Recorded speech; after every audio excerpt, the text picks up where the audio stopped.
গরম লাগছিল, ওর জন্যই বেশি আসলো। ঠিক আছে, এত বড় জঙ্গল, এখানে বাঘ সিংহ হামেশাই ঘুরে বেড়ায় জঙ্গলে। এই জিনিসটা দেখো কতটা সুন্দর। হ্যালো বন্ধুরা, গুড মর্নিং, তোমাদের সবাইকে স্বাগত আর একটা নতুন ব্লগে। এখন বাজছে সকাল 8:30। সকালবেলার জল এই সমস্ত কাজগুলো হয়ে গেছে, আর এটা করতে করতে সকালে অর্ধেক টাইম পেরিয়ে যায়। ওই টাইমটা করে ভিডিও করবো ভাবি, তো ওই টাইমটা করে ভিডিও করা হয় না। আর কাকিদের বাড়িতে কীর্তন ছিল, তো কীর্তন আজকে শেষ হলো, 3 দিন হয়ে গেল। তারপরে 2 দিন আরও খাওয়া দাওয়া ছিল, সেই সমস্তগুলো তোমাকে দেখাই নাই। আর একদিন বিরিয়ানি করেছিল, মানে লাস্টের দিনে তারপরের দিন বিরিয়ানি করেছিল, তো বিরিয়ানি খেয়েছিলাম, খুব সুন্দর বিরিয়ানিটা করেছিল। সকালবেলা ভাই মানে মোটামুটি আধ ঘন্টা আগে কাজে চলে গেছে। এখন আমি যাবো একটু দোকানে, কারণ মা এখন পুজো দেবে। এই যে দেখতে পাচ্ছ এই ফুলগুলো, ফুল তো মায়ের অর্ধেক তোলা হয়ে গেছে। এখন একটু যাবো ঠাকুরের ভোগ আনার জন্য, আমাদের পাশে মানে মিনি বাজার, ওখানে মিষ্টির দোকান আছে, ওখানে ভোগ আনতে যাবো। তো চলো এখন যাওয়া যাক। তো চলো কথা না বাড়িয়ে ভিডিওটা এখন শুরু করা যাক। আর তোমরা চ্যানেলে যা যা নতুন হচ্ছে অবশ্যই কিন্তু আমার চ্যানেলটাকে সাবস্ক্রাইব করে নিও। তো চলো ভিডিওটা এখন শুরু করি। ভোগ নিয়ে আসবো মন্ডা না কালাকান্দ? রাখার কি আছে, ওই দুটো দিয়ে দেবে। আমাদের এই গাছের পাখি বাসাটা অনেক দিন থেকে এখানে আছে, তো আমি 2-3 দিন ধরে পাখির কোনো আওয়াজ পাচ্ছি না। যদিও পাখিটা অনেক ছোট ছিল, বাসাটা ভেঙে গেছিলো ঝড়ে, তবে এখন পাখিটা আছে কিনা তারা তোমাদের দেখাই। আছে নেই, ওই জন্যই আমি 2-3 দিন ধরে পাখির কোনো আওয়াজ পাচ্ছি না, আর পাখির মাটাকেও দেখছি না। আমি নিচে যেদিন পড়ে গেছিলো সেদিন এতটুকু ছিল, কদিনের মধ্যে বড় হয় কে জানে, এতদিনের মধ্যে উড়ে চলে গেল পাখি। আমরা একটা মানুষ করেছিলাম, একটা বাজ পাখি ভাই নিয়ে এসেছিলো ছোটো, কেন বাজ পাখির বাচ্চাগুলো এমনিতেই বড় বড় হয়, তো ওটাকে আমরা প্রায় 2-3 মাস ধরে 4 মাস ধরে আমার ঘরে রেখেছিলাম। তো বড় করেছি, খাইয়েছি, বড় করে উড়িয়ে দিয়েছি। পাখি রেখে হয় লাভ নেই, আমার পাখি রাখতেও ভালো লাগে না। তো মাঝে মাঝে এখনও আসে পাখিটা, এই নারকেল গাছটা এসে বসে মাঝে মাঝে। তারপরে আমাদের এইদিকে পেছনটা নিম গাছ আছে, ওই নিম গাছটা তো মাঝে মাঝে এসে বসে। তবে জানি না ওইটাই কি না, কিন্তু সেম টু সেম ওইরকমই দেখতে। ওটা বাজ পাখি ছিল। এই যে সকালবেলা উঠে এত মানে চেঁচাচ্ছিল খাওয়ার জন্য, তারপরে ওকে আমি দুধ গরম করে দিলাম।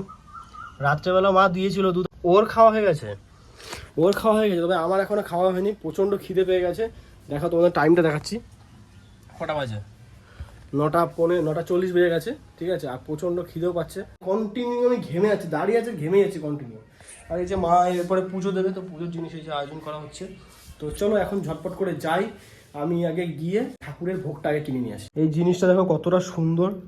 এটা অ্যাকচুয়ালি একজন এনে দিয়েছে, একটা ভাই আছে শিবম ওর নাম। তো ও গেছিল দার্জিলিং ঘুরতে, দিয়ে ওকে বলা হয়েছে একটা কিছু নিয়ে আসার জন্য ওখান থেকে, তো ও এই জিনিসটা নিয়ে এসছে। এতটা সুন্দর লাগে না। এটা অ্যাকচুয়ালি যেটা বড় সাইজ হয় সেটা এমনি ঘোরে, তো এটা তো ঘোরানোর মতন কিছু যাবে না, এটা এমনি নর্মালি হাত দিয়ে ঘোরালে ঘোরে। আর এর মধ্যে অনেক কিছু লেখা আছে, দেখো বুঝেছো, ছোটো ছোটো অনেক কোনো লেখা, এগুলো আমি বুঝতে পারছি না অ্যাকচুয়ালি কী লেখা আছে। তো অনেক সুন্দর সুন্দর জিনিস এগুলো লেখা আছে, এগুলো ওইদিকেই পাওয়া যায়। খুবই সুন্দর জিনিসটা আছে, চাবির রিং, এটা একটা বেশ সুন্দর লাগছে। এটা লাগাইনি চাবির রিংটা, কারণ আমাদের গাড়িটার উপরে দাগ হয়ে যাচ্ছিলো, ওই জন্য এটা খুলে রেখে দিয়েছি। আর ওখানে লাগানো থাকলে এটাও তাড়াতাড়ি খারাপ হয়ে যাবে, তো ওই জন্য এটা আমি ঘরে রেখে দিয়েছি। খুব সুন্দর লাগে, দেখো দারুণ দেখতে লাগছে। মিষ্টির দোকানে চলে এসেছি, আর দেখো কত ধরনের মিষ্টি আছে, তো আমি কনফিউজ যে কোনটা নেবো না নেবো। তো যাই হোক, আমি আমারটা বলে দিয়েছি একটা চয়েস করে। তো এই মন্ডাটাই নেওয়া হচ্ছে, আর ওটা প্যাকিং করছি এখন। মিষ্টি নেওয়া হয়ে গেছে, তো চলো এখন টাকাটা দিই আর ঝটপট করে বেরিয়ে পড়ি। আর গাড়িটা আমি বাইরে দাঁড় করে রেখেছিলাম। হ্যাঁ, মিষ্টি দোকান থেকে আমি এখনই জাস্ট এলাম, আর এত খিদে পেয়ে গেছে, তোকে খেতে বসে গেছে আমি ছাতু মুড়ি নিয়ে। প্রত্যেকবারের মতন যেমন আমি সকালবেলাতে ছাতু মুড়ি খাই, কাকিদের বাড়িতে 2-3 দিন নেমন্তন্ন ছিল, ওই জন্য সকালবেলা কিছু খাওয়াই হয় না, যা খাওয়া ছিল ওইখানে। তো চলো ঝটপট করে এখন খাওয়া দাওয়া করে নিই। আমি পাপু এখন যাচ্ছি জঙ্গলে মঙ্গল করতে। কত গভীর জঙ্গল, আরে পুরো অন্ধকার, দেখ ভিতরটা এত বড় জঙ্গল, এখানে বাঘ সিংহ হামেশাই ঘুরে বেড়ায় জঙ্গলে, হাতি ঘুরে বেড়ায়। এই জঙ্গলের মধ্যে কাঁচরা দেখি, এই জঙ্গল দিয়ে এসি বেলা আসবে, জঙ্গলে আসবে নাকি এসি লাগাতে।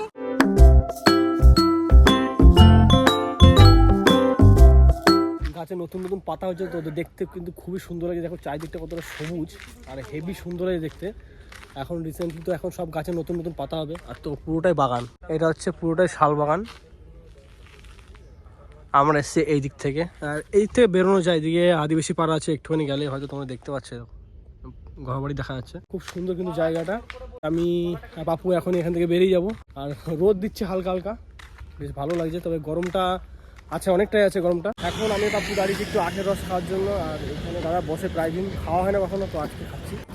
এই দাদা আখের রস নিয়ে তো প্রায় দিনই এখানে বসে, আমি প্রায় দিনই দেখি, কিন্তু কখনোই সেরকম সুযোগ হয়ে ওঠেনি খাওয়ার জন্য। প্রায় দিনই এখান থেকে বেরোই, আর আমার বাড়ির থেকে বেশি দূরে না, সামনেই। আর এই দাদাটা কিন্তু আখের মধ্যে পুদিনা পাতা, কাঁচা হলুদ, বিট নুন, লেবু, এই সমস্ত জিনিস দিয়ে আখের রসটা তৈরি করে, আর এতটা ভালো বানায় বলে বোঝানো মতন না। ভাই সেদিন আখ নিয়ে এসেছিলো এই মোটা মোটা। তো ফাইনালি আমাদের আখের রস রেডি হয়ে চলে এসছে। আর দেখো গ্লাসটা কতটা বড়, আর যদি এতটা হলুদ লাগছে রসটা, তার কারণ হচ্ছে এর মধ্যে কাঁচা হলুদ মেশানো হয়েছে, তার সাথে পুদিনা পাতা, লেবু, এগুলো তো আছেই। তো চলো তাড়াতাড়ি করে খেয়ে নিই। আর আমি পাপ্পু খাচ্ছি, আর পাপ্পু দেখো আমার আগে খেয়ে নিল। মানে ও যখনই আখের রস বা কোনো কোল্ড ড্রিঙ্কস জাতীয় জিনিস পায়, ও খুব তাড়াতাড়ি খেয়ে ফেলে। আমারও খাওয়া হয়ে গেছে, তো চলো বেরোনো যাক। পাপ্পুর ঘরে লাগানো হবে এসি, তো দেখো এসি সব চলে এসছে, এগুলো কালকে ডেলিভারি হয়েছে।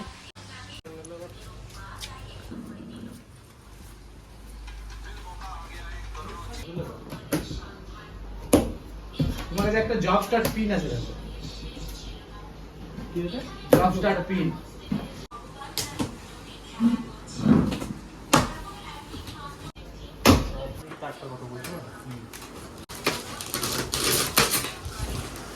এইটা দেওয়ালের দিকে থাকে না, এটা ওই দিকে চলে আসছে, কিন্তু ওর উপরে উঠে যেন ওটাকে খোলাখুলি বাইরে থেকে নিলেও তাই প্রোডাক্ট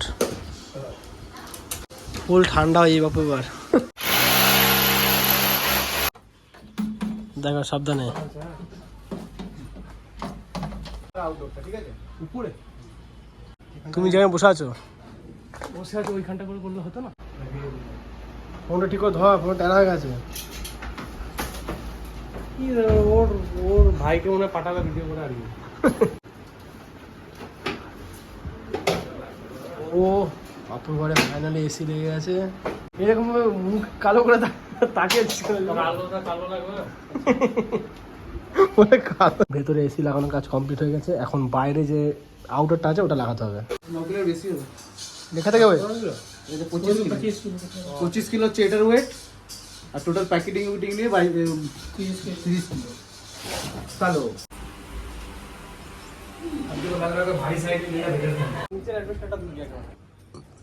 ভোল্টাস ইনভার্টার, এটা বেশ স্লিমের মধ্যে ভালো লাগছে। বল কত সুন্দর, এক একজনে কিরকম টাইপের যেন থাকে, ভালো লাগে না দেখতে, সব স্লিম ক্লিম হয়ে যায়। দড়ি দিয়ে বাঁধতে হবে না, ওটাই হয় না না। পাইপ যেদিকে নাটবোর্ড লাগানো আছে ওই সাইডে জল পড়ে না, জল পড়ে মাঝে মাঝে, পড়বেই, মেশিন ঘামলে জল পড়বেই। সানসেটের উপরে পড়বে বলছো তো? সানসেটের উপরে পড়ুক, সমস্যা নেই, ঠিক আছে সমস্যা নেই। ওই সাইডটা করে লাগাও, ঠিক আছে। ওই সাইডে ধরো তোমার, হ্যাঁ ওই পাইপটা তো বড়ই আছে, অসুবিধা হবে না। ওদের গরম লাগছিল, ওর জন্যই এসি আসলো, ঠিক আছে।